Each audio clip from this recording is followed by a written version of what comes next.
Hey guys, what is going on? This is Chris from Twins Picks, and in today's video, I'll be giving you guys my 3 best NBA player props for today's Game 5 of the NBA Finals. But as always, down below right here, got to go over my plays from Game 4, and I went a perfect 3-0. Jason Tatum over 33.5 points plus rebounds, ended up hitting by 0.5 finally on the right side of that. He didn't have a good game shooting. He shot 9 of 23, but in terms of rebounding, he did end up getting 11, so that's the reason it hit. He finished with only 23 points on poor shooting, but the rebounds is what set that bet to go through. Derek White over points and assists, who was at 13.5. He ended up getting 16 points. He was one of the few Celtic players that were scoring in the second half. Tatum and Brown went ice cold in the fourth. And Derek White showed Ime Udoka why he should be on the floor in key situations during the series. And my third and final one that ended up hitting was Andrew Wiggins over 22.5 points and rebounds.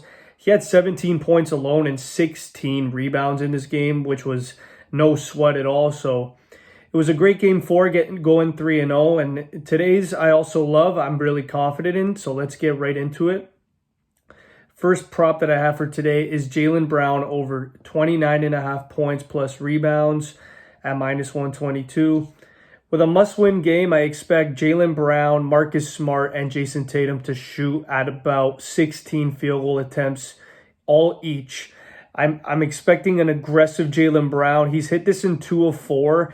In the one game he didn't hit it, he barely played. It was that blowout loss.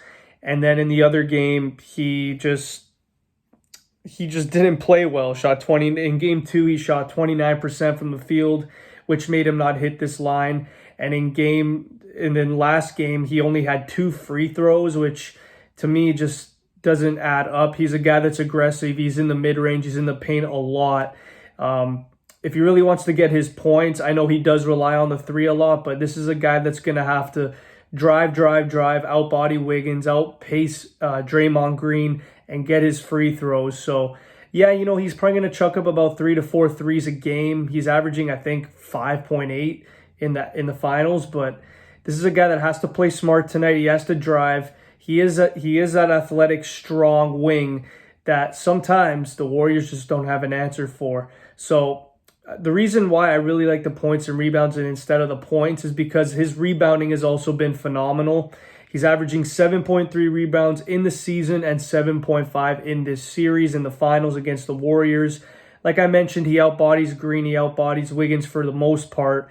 And usually is a mismatch. Usually they have Curry, Poole, Green on him. Wiggins is usually guarding Jason Tatum. So with that being said, the way he should be going tonight aggressively in the paint and just trying to score as much as he can, I like the over points and rebounds here.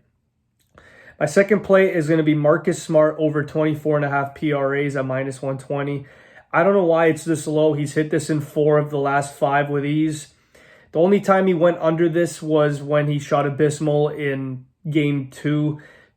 Was it Game 2? In Game 3, when he only had, 6 points? Or sorry, he didn't even have 6 points. 2 points with 6 shots. He's averaging 7 3-point attempts in the series and 15 field goal attempts. That is more about what we should expect from Marcus Smart. Now, the last time in game number 3, or no, was it Game 3? Game 2, when he was in Golden State, he did have 2 points, but I think the books are kind of over-exaggerating here. This is a guy that's consistently gone over this line for the most part. I think he's gone over it in 10 of the 14 games that he's played over 35 minutes, and I expect him to play about 38 to 42 minutes tonight if they really want to win. I've been saying this for a majority of these videos. He is the X factor for the Celtics, his rebounding, his assists, even getting those 3-pointers in clutch situations. Marcus Smart could be your guy. So I really like the PRA here. I still think it is a little bit low just based on how aggressive the away team is going to be tonight. And my third and final play of the day is going to be Klay Thompson over 19.5 points at -105. This is a pretty good price here. He's hit this, yes, in only 1 of 4 in the finals, but he's continuously shot about 17 field goal attempts and is taking a whopping 10.8 3-point attempts per game. In his last two, he's just not been shooting the ball too well. 4 of 10 from 3 and 5 of 13. In the last 3 games combined, he's only shooting about 35% from the field. 7 of 17, 7 of 17, and 4 of 19. Last game, he actually played 41 minutes, so the minutes going up is definitely a good sign for this stat. 25 points and 18 respectfully in the last 2. It looks like he's starting to get his feet going under him. I really think Klay Thompson tonight is going to have that big game just because of how great of a game Curry had last game. I think Marcus Smart and Derek White, whenever they're out there, they're going to set that double team on Curry. I mean, Andrew Wiggins and Klay Thompson are probably going to be getting a bunch of open shots tonight. And knowing Klay Thompson, he's either going to hit or miss, and I'm banking he hits them tonight. So like I went with him in game 3 to go over 18.5. He had 25. I'm going to go here over 19.5 at minus 105. I believe he's going to get his shots tonight, and I think he's going to sink them. Thanks, guys, so much for watching this video. Make sure to comment down below your favorite props for tonight's game. Make sure to like this video, and make sure to subscribe for more sports content. Peace.